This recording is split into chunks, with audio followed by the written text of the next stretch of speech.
ಭಾರತದ ಪ್ರಜೆಗಳಾದ ನಾವು ಭಾರತವನ್ನು ಸಾರ್ವಭೌಮ ಸಮಾಜವಾದಿ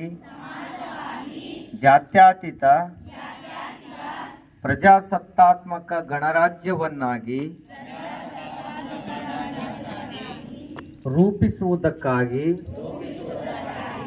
ಭಾರತದ ಎಲ್ಲ ಪ್ರಜೆಗಳಿಗೆ ಸಾಮಾಜಿಕ,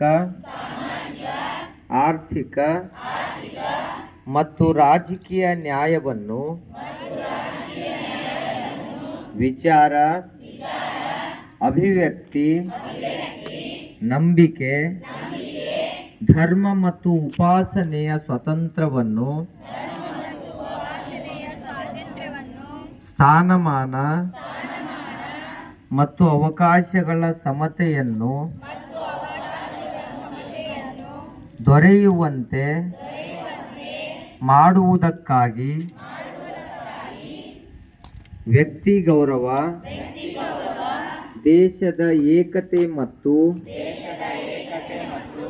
ಸಮಗ್ರತೆಗಾಗಿ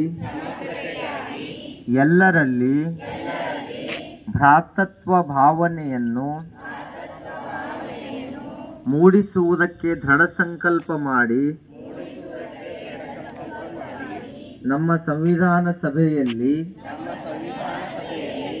1949ನೇ ಇಸವಿಯ ನವೆಂಬರ್ ತಿಂಗಳ 26ನೇ ದಿನದಂದು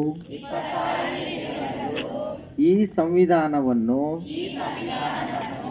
ನಮಗೆ ನಾವೇ ಅರ್ಪಿಸಿಕೊಂಡು ಅಂಗೀಕರಿಸಿ ಶಾಸನವಾಗಿ ವಿಧಿಸಿಕೊಂಡಿದ್ದೇವೆ.